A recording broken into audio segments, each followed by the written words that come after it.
Doctors say they would be paying more than $4,000 a month, even with help from their private insurance. This is our medication that without the Medicaid coverage would be $3,200 a month. The Trump supporters hailed Trump's so-called beautiful bill. They celebrated it, they waved their flags, and they believed they had secured a victory over it. But today there's a shocking thing happening.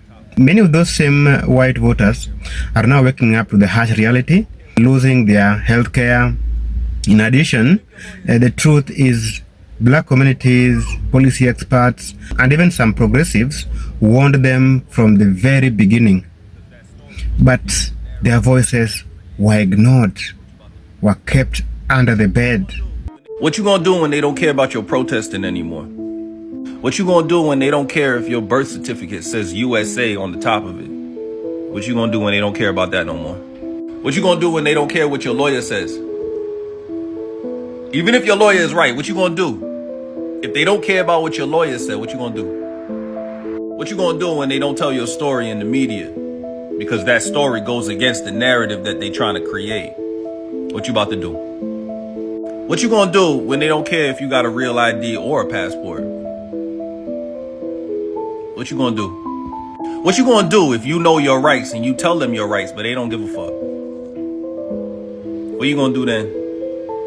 What you gonna do when they take away the little bit of healthcare you got left? What you about to do? What you gonna do when they don't care about you trying to reason with them? What you about to do? What you gonna do when they take away your house because your dad got deported and the house was in your dad's name? What you gonna do? What you gonna do when they force themselves on you and you gotta have a baby now, and you gotta have the baby because you'll go to jail sooner for an abortion than they'll go to jail for rape? What you gonna do? Hello my good people, hello my friends, hello family guys, welcome back to this great YouTube channel. And of course, if you're watching us for the first time, you've come across this channel for the first time, please do us one favor, subscribing to our channel, like our videos, and of course you can share these videos to as many more people as possible. I want to talk about the so-called the big beautiful bill. The Trump supporters hailed Trump's so-called beautiful bill. They celebrated it, they waved their flags, and they believed they had secured a victory over it. But today there's a shocking thing happening. Many of those same white voters are now waking up to the harsh reality, losing their health care. In addition, the truth is black communities, policy experts, and even some progressives warned them from the very beginning. But their voices were ignored, were kept under the bed. Now the irony of the story is the loudest defenders of the bill are now the ones who are suffering the most. Now let's take a look at some reactions, and when we come back, we'll break down the reality versus the promises. So guys, let's dive straight, watch these clips, then we come back and have a discussion together. I was just walking down the street to go get my medication because I'm out and I need it for today. And I saw a woman walking her two kids, and she had this look on her face. And I looked at her, we made eye contact, and we both kind of nodded. Like we were both just devastated. And you could just tell in her eyes.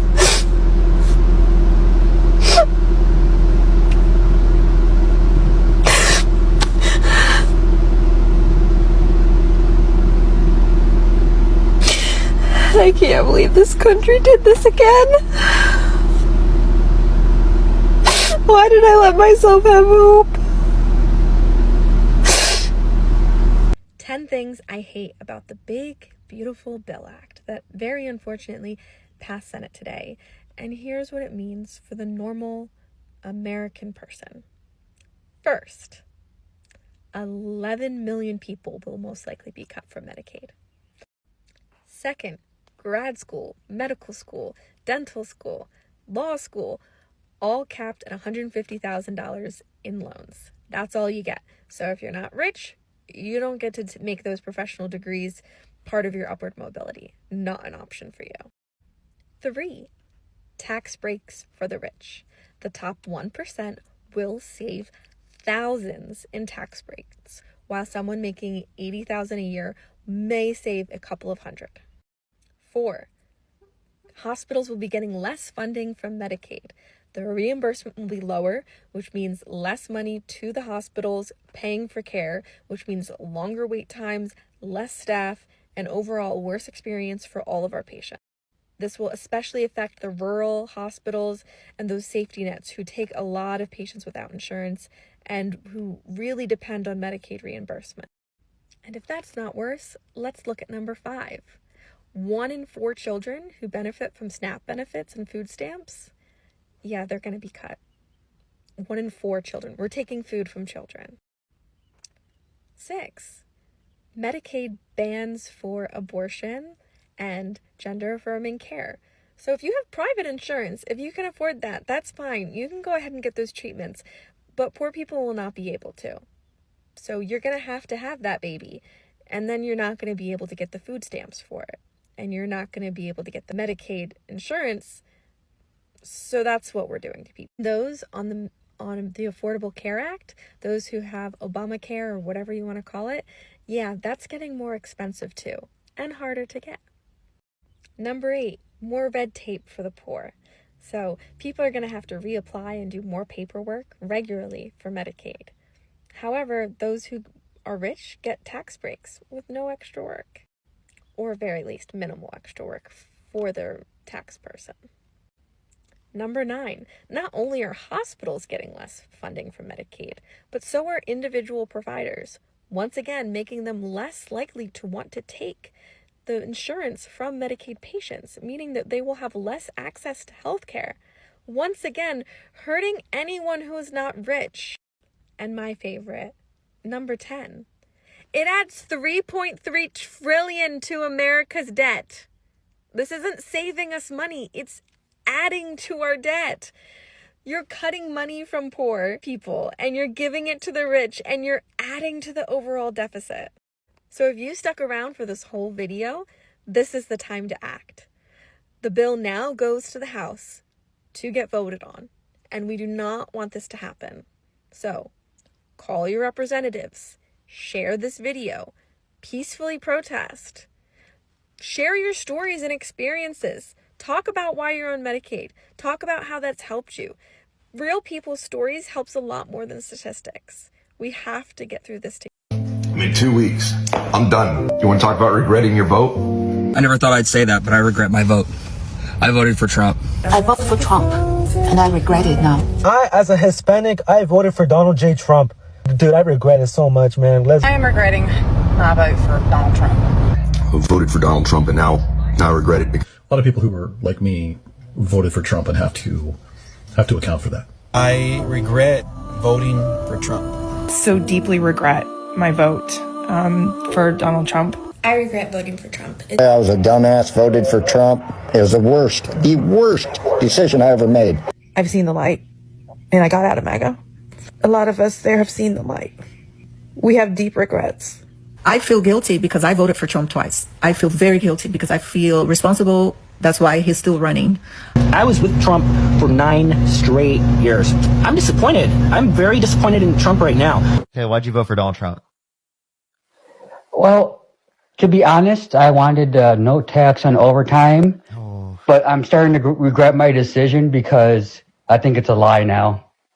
Yeah. Do you agree with that? Yeah. Do you honestly think that's going to happen? I don't. Yeah, that's my opinion about that. So, I don't know. I really don't know much about politics, but yeah, I just like to say I enjoy your show and I learn a lot from you. I appreciate you. One thing I would say is make sure someone has a reputable character. Donald Trump has the least reputable character. I was pretty certain he was lying about that from the very beginning. It sounded like he was just giving off he was literally doing the Republican meme. You know, Republicans are always Democrats want to give out free money. That's literally what Donald Trump was doing. They're literally just lying. He was lying about giving out free money. Yeah, you're right. Guys, today's the day, February 10th. It's a day I'll never forget. It's the day I regret voting for Donald Trump. Getting rid of all these jobs. I just lost my job after 10 years. 10 years on the research and development team. I am regretting my vote for Donald Trump. I want to preface what you're about to see by noting I am not looking for sympathy or validation here. I was just expressing some remorse and some grief and some sorrow, because I think it can help a lot of people to kind of process through that. A lot of people who were like me voted for Trump and have to account for that. There are moments where I'm just overcome with grief and regret, not anger, not rage, but just grief and regret over having voted for Trump in 2016. And I get that I've come a long way. I get all that. That doesn't take away those moments. It does not take away the regret, the guilt. I mean, I could work through it, and I do that regularly for a lot of different issues, not just who I voted for in 2016, but I just wanted to document this because this is one of those moments. I just saw the Kamala Harris ad talking about how she is the president for all the people and how Trump has a history of wanting to withhold aid from people who didn't vote for him. And I was partly responsible for putting him in office. I was part of that crowd. And that's something I'm going to have to live with. And I will. But there are moments like right now where that can be overwhelming. I'm going to say it, and it needs to be said. I'm a diehard Republican and a Trump supporter, and I voted for him. With that said, the hypocrisy the Republican Party is showing is appalling at best. I would have never voted for what has happened in the past 5 weeks. I didn't vote for Elon Musk. I didn't vote for the president of Ukraine to get ousted. And I didn't vote for half of America to get laid off. Yeah, I understand bringing jobs back to America, but now the job market is completely flooded because of how this was implemented. Yeah, I understand tariffs, but now they're just being passed down to the recently unemployed. Because yes, I am one of those innocent bystanders that got laid off due to foreign aid, and my heart is now broken. I feel completely betrayed by this administration. Trump needs to do better. Him and his whole crew. This is insulting and completely embarrassing. The entire country is embarrassing right now. Hey guys, I'm back with my multi-part video series on why I am starting to regret my vote for Trump. So this video is going to touch on racism and the mass deportations that are taking place. I just want to start the video by saying I'm not looking to justify my choices or make excuses, simply explaining my thought process and my decision-making process going into the election in hopes that I can reach other MAGAs who are ready to leave the cult. So, let's start with his comments about the cats and dogs. When I first heard that comment, I did think that it was one of the dumbest things that I had ever heard. I never thought that it was true, but instead of doing anything about it, I just kind of brushed it off as a joke, which you definitely shouldn't do. I minimized his behavior by turning it into a joke. And now I kind of want to touch on the mass deportation that's happening right now. So we are told that it's just illegal criminals that are being deported. Like, when I voted for deportations and stronger border control, I did not think that it would happen the way that it is. I truly think that it is illegal. It goes against our Constitution. And that's just how I feel. It's really sad and disheartening that people are okay with everyday people who pay taxes, property taxes, sales taxes, are getting deported for absolutely no reason at all. MAGA, this is so hard to see. I don't understand it, and I hope that you guys are just ignorant to it and you're not actually in support of it. But anyways, I want to get back to the part where I just minimized the behavior.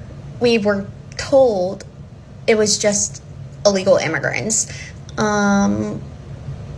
We were told that they want to protect the women. This is the best way to protect the women. All the criminals are going to leave. You know, it's going to be safer for us. Just remember cases like in Riley. And it was just really kind of shoved down our throats, I guess, that they were protecting women. And I, like many other MAGAs, fell for it. I just wanted to make the country a better place for our citizens. I didn't think that they were going to start deporting literally anyone and everyone that looks different. I don't think it's right to racially profile, which is exactly what they're doing. And I don't agree with it at all. I don't support Guantanamo Bay. Sorry if I did say that wrong. I don't think that prisons should be built. I know I don't want my taxpayer money going towards that. I also just want to point out that Trump's administration said, like, this is for the greater good. And we're protecting families.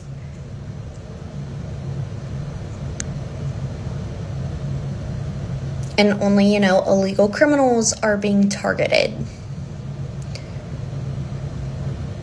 I still think MAGA doesn't know what's happening or that it goes against our Constitution at all. And I really hope this reaches you guys, because this is really such like a disheartening thing to see. But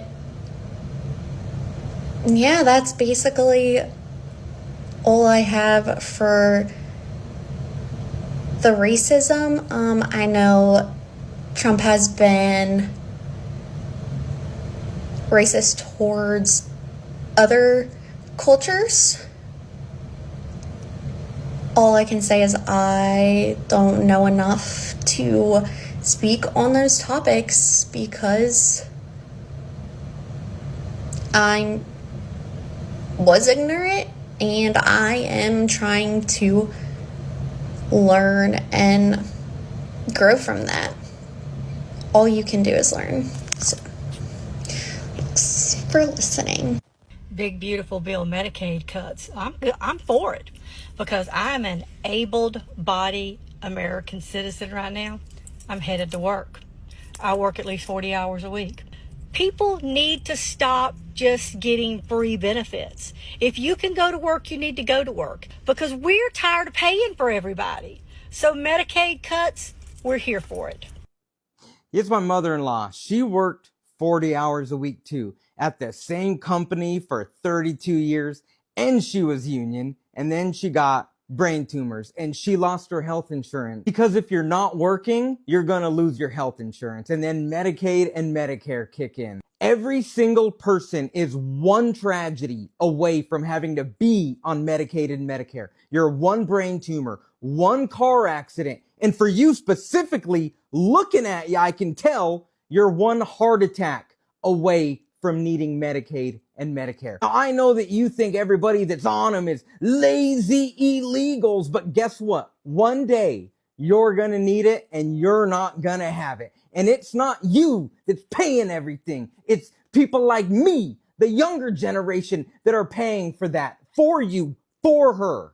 Now, thank God that she had successful children that can subsidize her way of life, because Medicare and Medicaid, it don't cover it all. You're going to be in poverty forever, and you're going to lose your house. You're going to lose your home. You're going to lose everything that you ever worked for, and you're going to have to move in with your kids. So I hope that you have fucking rich kids, because you just made that little tiny entitlement that you're going to need fucking smaller. I would like people like you to think of the future. You're going to need it. For you, it's probably going to be a couple years, all right? Because I could tell you've probably been eating butter and fried chicken for the last 20 years. I might lose my farm because of the government. I got in bed with the government. I was promoting getting in bed with the government because I thought it was a good idea. So, NRCS, conservation planning. So they had a program out there called the EQIP program. And what the EQIP program is it's cost sharing on stuff like fencing, different seedings, water lines, waters, wells, and stuff like that to better conserve farmland for agricultural use. So I thought it was a great program. We got a contract with them for $240,000. So we signed a contract with them for $240,000, and we have bought different types of material. We've gotten paid out on some of it, but I now have $80,000 worth of material and signed contracts for labor that are going to install the water lines in the upcoming few weeks and months. And with that being said, they called me today and said, hey, I know we have this signed contract. We're reneging on it. We're not going to pay out on it. What do you mean you're not going to pay out on it? So I've got all this stuff bought, and whenever I install it, you're not going to pay out. We had this contract. I made business decisions based on this contract. So now I have $80,000 out of my pocket that I didn't have to spend. So the $80,000 that we have is supposed to go to our farm loan in the fall. If we don't have that money, that's our hay money, that's our farm money, our farm payment money. If we don't have that money, we will lose this farm. And the only way that I can think to get around it is we sell some cows. And if I sell cows now to make the payment, to make that payment, I'm not going to be able to make the payment in the fall because the cows are calculated in my payment in the fall. So because I got in bed with the government, I spent money based on a contract that we signed. They're reneging on it. I'm just screwed. And unless they lift this pause on payment, I'm going to lose this farm. So they have told me that the best thing that they can tell me is get in touch with the congressmen and congresswomen and see if I can get something done about this. So I've reached out to Ann Wagner's office. That's the congresswoman of Missouri. I'm hoping that something comes out of that, but I don't have very high hopes of it. Hopefully this is a temporary ban on payment of that, but I don't understand how you can sign a contract and then just renege on that contract. I do not understand that at all. And if something doesn't change, we are going to lose this farm, and I am extremely stressed about it. But also, with that being said, I've been promoting NRCS. Do not look into government programs, because everybody told me I've been waiting for payment for a long time. You're going to get screwed. And I was like, no, it's a contract. They can't do that. And sure as shit, here we are. So a man who has voted for Trump 3 times and was very proud of that has come to TikTok to cry about the fact that Trump's policies is now negatively affecting his life, because like most of the rest of Trump supporters, they believe that they will be exempt. These people did absolutely no research into who they were voting for. As a farm owner, as someone in the agricultural business, if you read Project 2025 in a section on agriculture, you would have been prepared for this. But see, y'all don't do any research. Your only intent was to hurt minorities and people in the LGBTQIA community. And you fucked around and you found out. And now that you're in the find out phase, you want the rest of us to give a fuck. You want the rest of us to have some kind of sympathy for you when we told you that this was going to happen. I live in a super rural area in Illinois, and recently our local newspapers have started posting about hospital closures and how Medicaid and Medicare funds our hospitals and our nursing homes, and how there's a lot of fear surrounding Medicaid and Medicare cuts and possible job loss, possible department closures. And there are like about 100 MAGA in each post, and they're just like, show me the data. I want to see the numbers. Show me the financials. Like, they'll understand it. It's just so comical to me. They are telling you, we have already closed our OB department. We have already closed this clinic and that clinic. People are already driving an hour to an hour and a half for healthcare, especially women's healthcare or mental health. People are still in disbelief, like the newspapers. Oh, you're just a liberal newspaper. Look at you. You've gone woke. It's not woke in a bad way to understand how these cuts and these policies impact us, especially in rural areas. Like, you have to wake up and face reality at some point that you voted for this and now you're going to be impacted. Your neighbors, your friends, your family, we're all going to be affected by this. It's your fault. You have to open your eyes and realize that. You can't just live in denial. They're telling you they're going to close. When they close, are you still going to be in denial? No, you're going to blame it on Democrats somehow. My aunt voted for Donald Trump. My aunt is on Medicaid. My aunt is a cancer survivor. She's going to lose her Medicaid. This is exactly what she voted for. Did people think that they were personally exempt from his abhorrent policies? Like, he could take away Medicaid from someone, but not from you? Hello? Make it make sense. You know what I don't get? How you can't work 80 hours a month. People are really losing their minds because that big, beautiful bill got passed today, and I know you liberals and you Democrats is mad as fuck right now. Oh, we're gonna lose our SNAP and our Medicaid. And did you guys even read the fucking bill? No, because you guys don't read. If you cannot work 80 hours a month, which is part-time, then you don't deserve SNAP and you don't deserve Medicaid.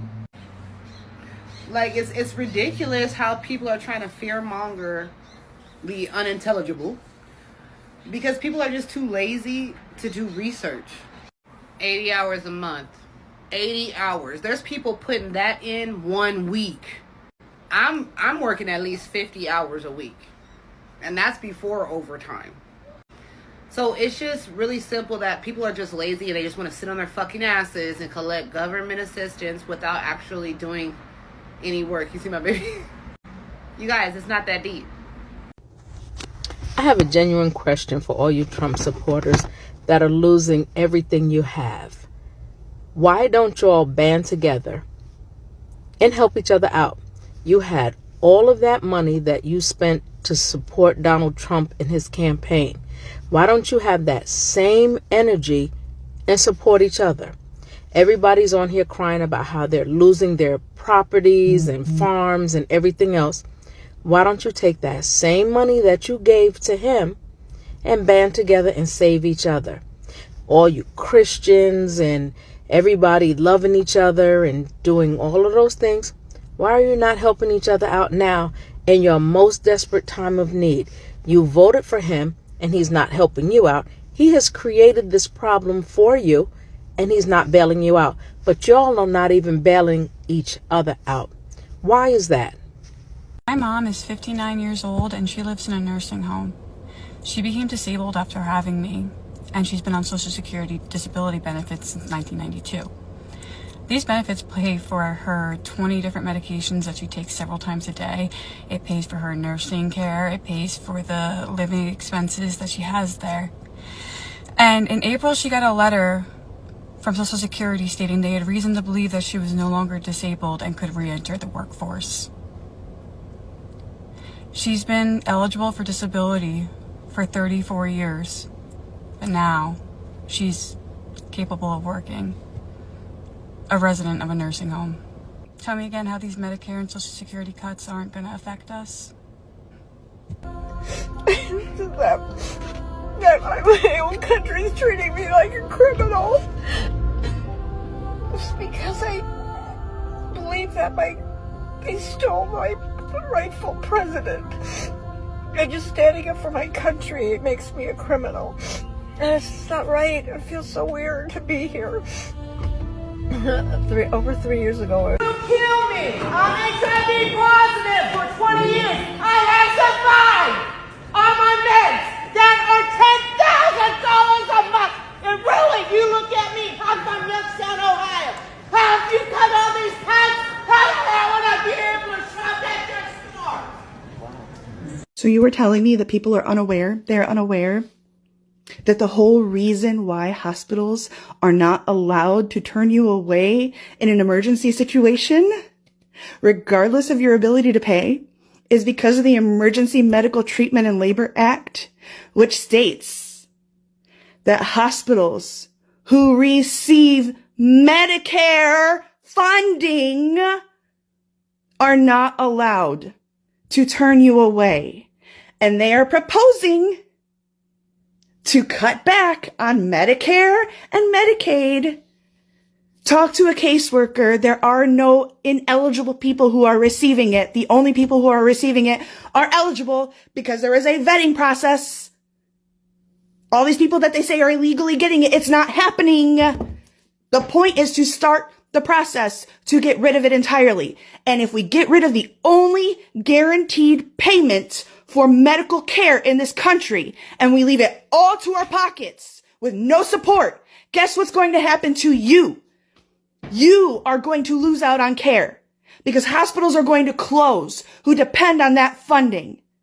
We don't have enough money to pay the bills that they decided were fair, which I'm sorry, I just had a life-saving surgery and I owe $3,000. If I don't pay $55 fucking dollars that I don't have to my primary care physician, they can decide to no longer treat me, and they will. And I've got to start all over again somewhere else. You all think that you're safe because, it's been that way because we fought to get it that way, and they're reversing it. You all have been so fucking pampered that you don't understand what we had to fight for to get you. Oh, but everyone dies. Bitch, apparently not fucking politicians. I always talked about how my family... Sorry, I don't want to make this more than once. I always talked about how my family had different beliefs, my grandma and my mom and my sister. And how we always got along. And I wore my grandma's sweater to go vote, and I'm so sorry. I'm trying not to cry, okay? But my heart's broken. Try not to cry. Yeah, try it. My grandma just sent me a very sad text. It broke my heart. And my mom has yet to text me back today. My point of making this video is to say that I am very happy and I expressed how happy I was. And I'm not gonna be sorry for that. I'm completely heartbroken that my family is taking it how they are. I never did this to them when Biden won. Never. But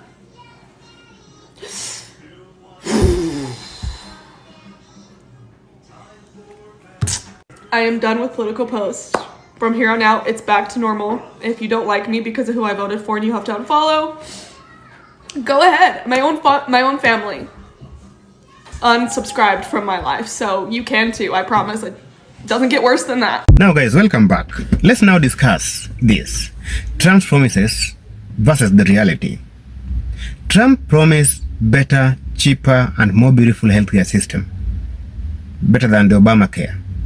In reality, the bill led to rollbacks in Medicaid expansion, higher premiums for lower income people and reduced protection.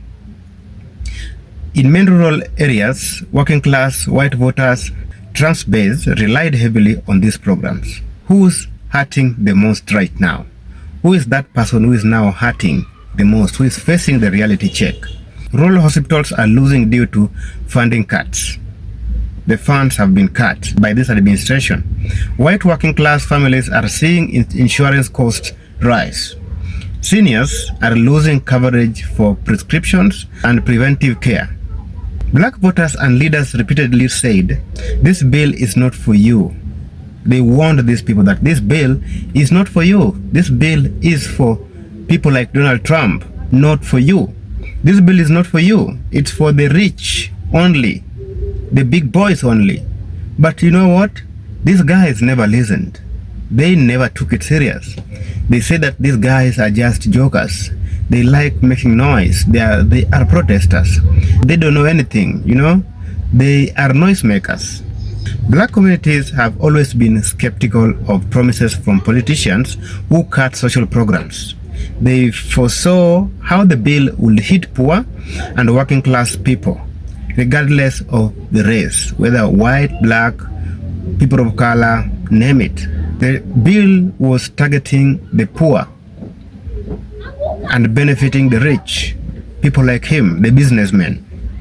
Now, the irony is, many white voters supported Trump to own the libs or punish programs they believe helped minorities more, like the Obamacare. They thought that if they vote Trump, because he promised that he's going to take away the Obamacare, which they believed is benefiting the black community. Now, the kickback is here. It is hitting them hard because they thought that they're going to punish the black people who are benefiting from the Obamacare after Donald Trump erased the Obamacare, but they are the people who are now suffering. Instead, they ended up cutting off their own lifeline. Meanwhile, the wealthy Americans, Trump's real beneficiaries, got tax breaks, but the poor didn't. Lesson in policy and solidarity. Policies targeting the poor always hit the working class first. And that's a fact. Healthcare is not about race. Healthcare is life. Every person, it doesn't matter, every person in America ends up paying the price. Black communities try to warn, but many white voters ignored them. Now reality is forcing a hard lesson on them, and they're learning it the hard way. So great people, my great audience, my great supporters of this channel, please, I remind you to subscribe to our channel and like our videos. And of course, if you find this video so educative and so informative, please feel free to subscribe to our channel and share this video to as many more as possible. This is your guy Fred from the motherland. Thank you so much for watching, and please not go without hitting that subscription button. Subscribe, support us, and let's grow together. Thank you.